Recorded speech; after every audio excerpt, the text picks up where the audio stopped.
Kamars, at gagawa po tayo ngayon ng kutsinta. Bestseller ko po ang kutsinta dito, mabenta.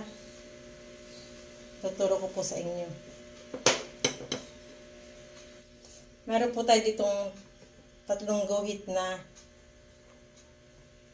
third glass. Ayan, lalagyan na natin. Kasaba start, 2 guhit po. Mga kamars, yan.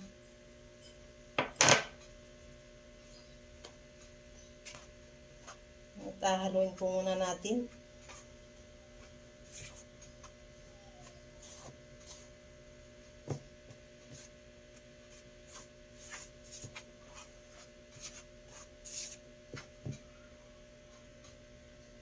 Tapos na po nating i-mix yung dalawang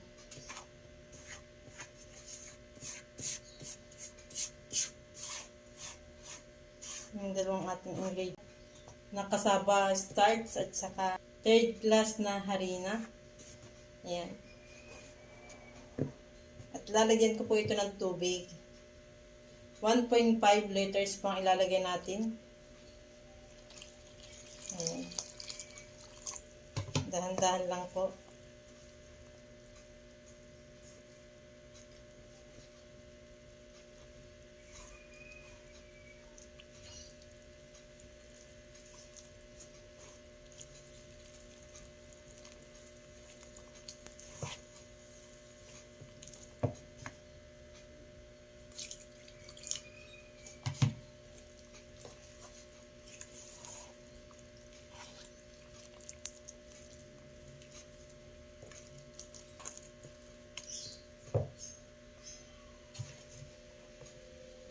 Ayan. Lagay ko ulit natin tubig.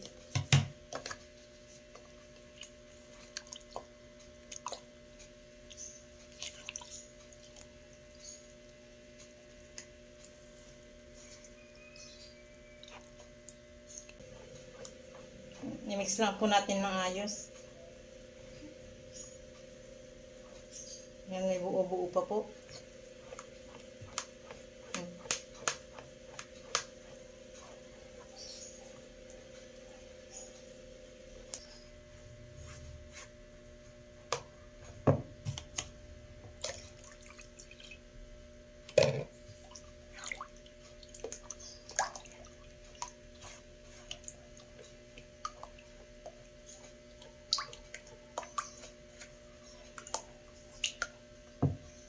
Ayan po, nagsunog din po ako ng asukal.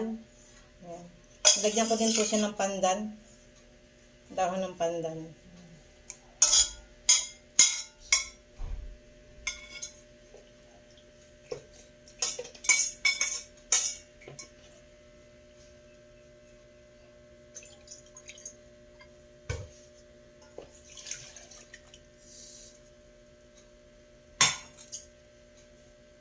Ito nga po pala ay magiging kulay na ating kutsinta.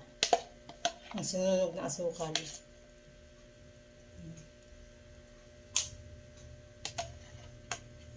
Tanggalin po natin yung pandan. Yan na po natin sasama sa paghahalo.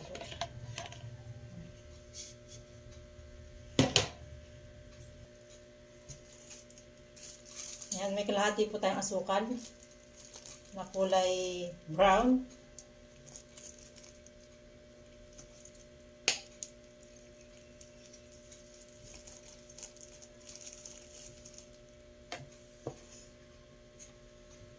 Atin po ditong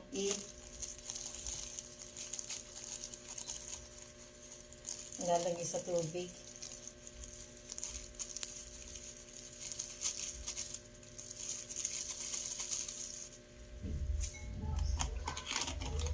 Atin po tutunawin yung asukal natin dito. Haluin lang po natin hanggang sa matunaw yung ating asukal.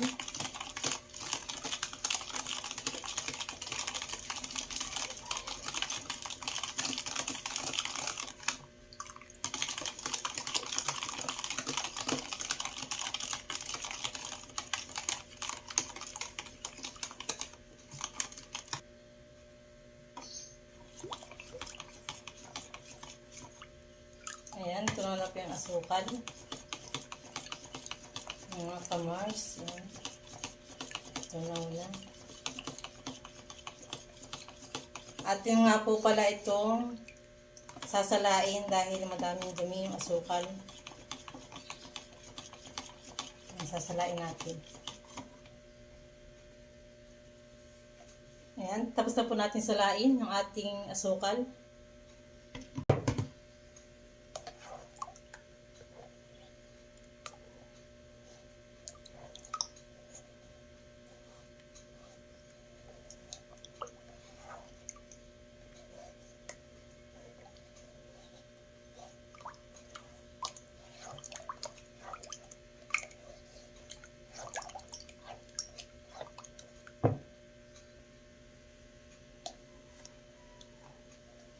Ayan, ito nga din po pala yung sinala ko.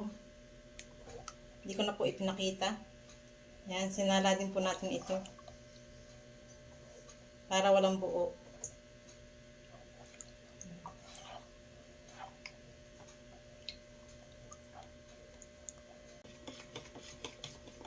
Ayan, ilagyan na din po natin yung ating tinunaw na asukal. Ayan, yan po yung pinakang kulay niya. Ating asukal. Ang ating kutsinta. Best seller po natin yung kutsinta. Mga kamars.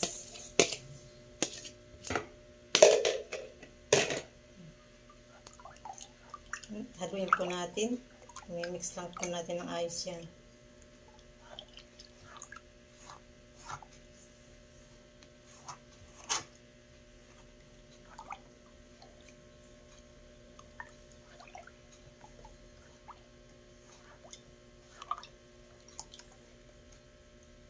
Wala po yan dumi dahil po yung asukal ay ating sinala.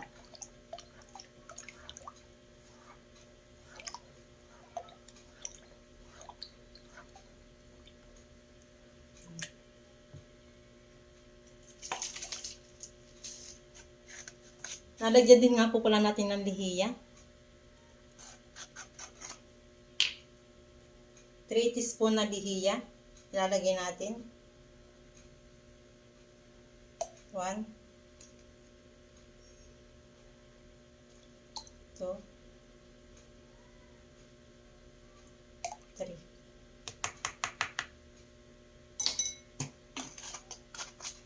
Huwag niyo pong kakalimutan huwag lagyan ng lihiya dahil po ang ating pong kutsinta ay hindi mabubuo pag walang lihiya. Yan.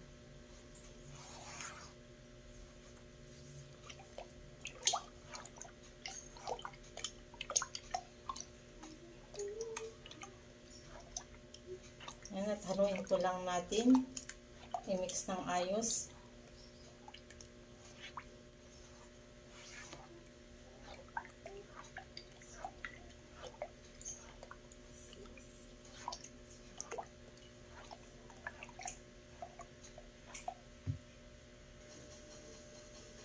Ayan, nilagyan ko nga po pala ito ng foil. Ang ating paglulutuan ng kutsinta. At nilagyan ko na rin po ng mantika. Kaya nga po pala nilagyan ko ng foil. Ay, ito po ay butas. Yan po. Butas po yan. Ay matatapon. Kaya nilagyan po natin ng foil. Ito po yung gawaan ng cake. Yan, takaan ng cake. Yan. Kaya po nilagyan ko ng foil. Para hindi po siya matapon.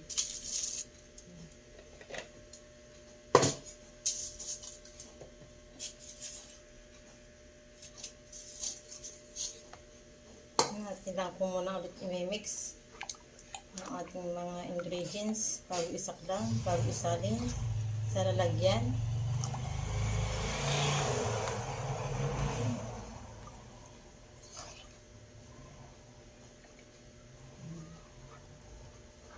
Habang nga po pala tayo yung nagmi-mix ng ating mga ingredients, ay nga, nagpakulo na nga po pala ako ng tubig sa steamer. Para sasaklang na lang po natin.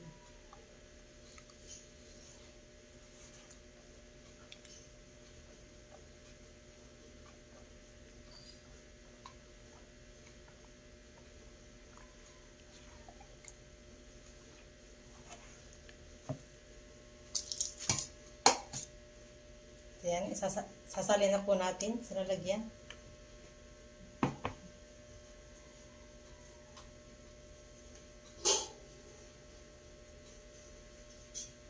Lalagyan na po natin dito. At maliit nga po pala ako steamer. Wala po tayong malaking steamer. Dahil wala pong pambili.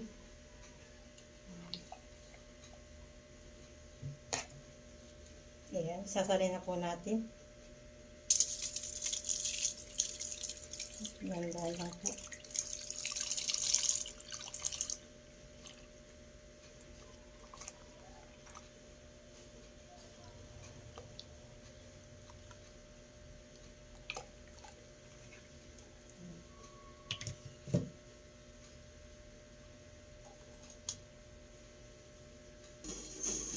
Yan na nga po pala akong pinapakulong tubig. Ayan. Sasaklang na po natin diyan yung ating kutsinta. Ayan, at naisaklang na po natin. Atin na pong tatakpan. At after 25 minutes ay luto na po yan. Dahil po makapal ay 25 minutes po natin. Ayan. Medium heat lang po yung ating apoy. After 25 minutes ay titingnan na po natin kung luto na ang ating kutsinta, mga kamars. At yan, luto na po siya. Haahonin na po natin. At yan na po yung ating kutsinta. Talaga nga po pala ito nagkakatubig at yung tubig po nito ay tinatanggal. Tinatanggal po yung tubig na yan.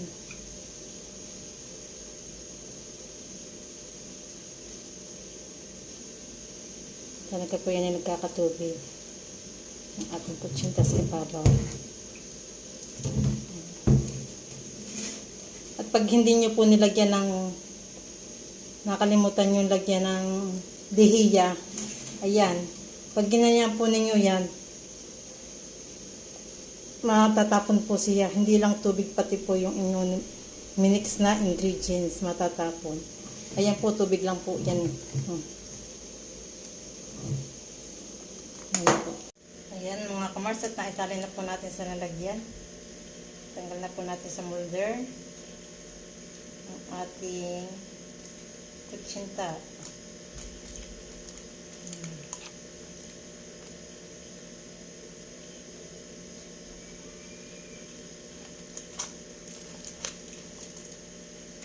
Talaga naman po napakasarap nito. Try nyo din pong lutuin ito. At papatok po ito sa inyo. Magugustuhan po ng mga tao ito.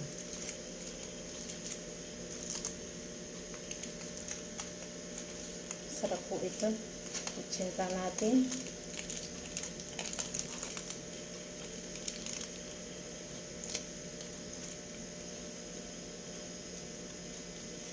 Try nyo pong lutuin. At pwede din pong pambinta. Lagay nyo sa pakaan. Yung molder po na maliliit. Ayan, pwede din po ito. Ang tinda ko po na yun, sa bag maliliit na molder, 6 pesos po. Ang isa.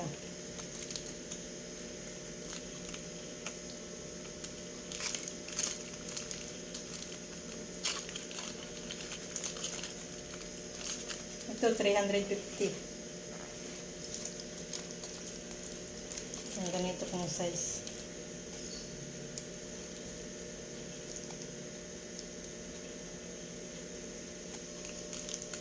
Talaga naman pong buong-buo ang ating kutsinta.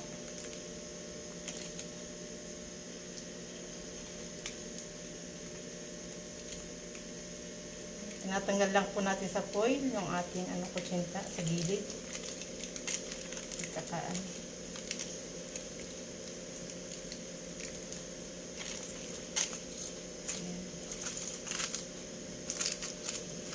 Ito yung ating kutsinta.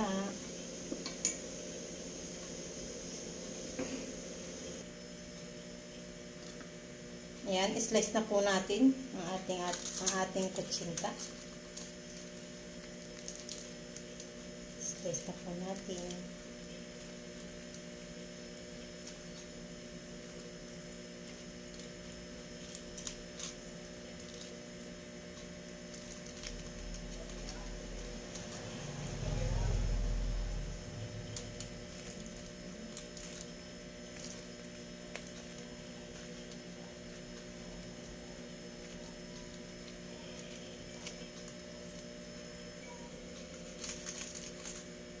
Ayan, tapos na po natin yung slice.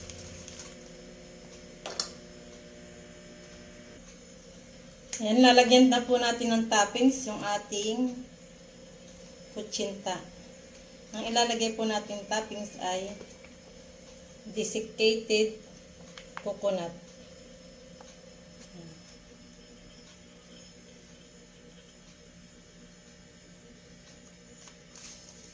Para po hindi madaling mapanis. Yan po yung ating lalagay. Dahil po pag yung kinayod na niyog ang ating inilagay ay ilang oras lang po ay yun po ay panis na. Ito po kahit po mag-overnight hindi po ito mapapanis. Itong desiccated coconut. Ito po.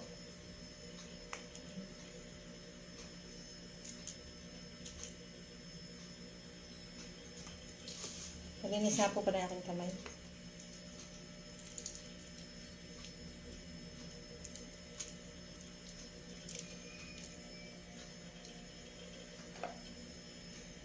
At lalagyan din po natin ng cheese. Ang ating kutsinta. Special kutsinta. At try nyo na po itong gawin at talagang mabenta po ito.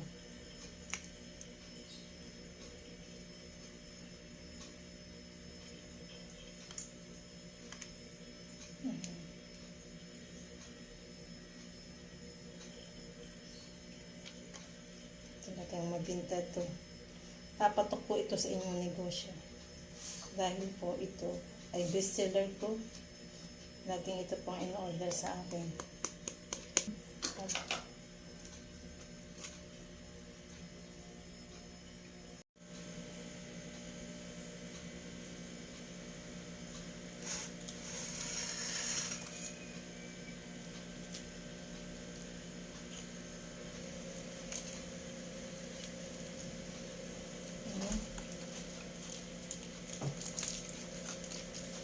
At na po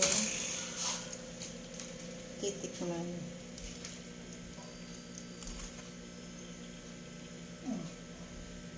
Talaga pong masarap yan. Try nyo na po talagang gawin to. Pag natikman nyo to, itong recipe ko ito, sasabihin nyo, tama, masarap.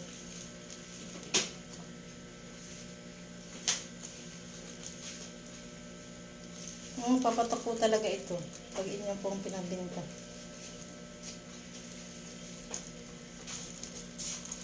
Wala nyo kakalimutan yung lagyan ng lihiya. Dahil po yun po yung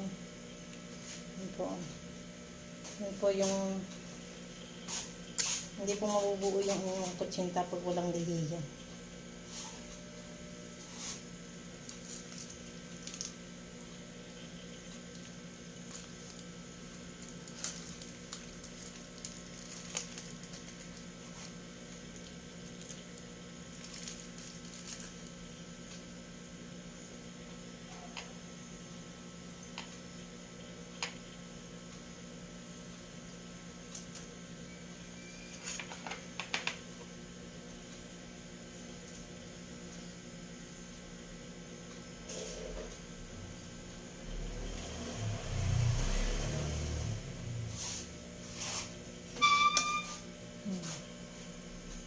Yan na po ating kutsinta. Pakasarap.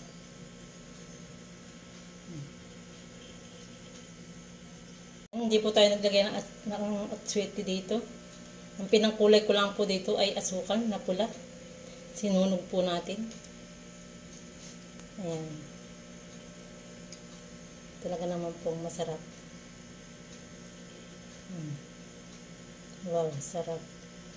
Sarap po yan. Talaga pong itry na po ninyong lutuin. Talaga naman pong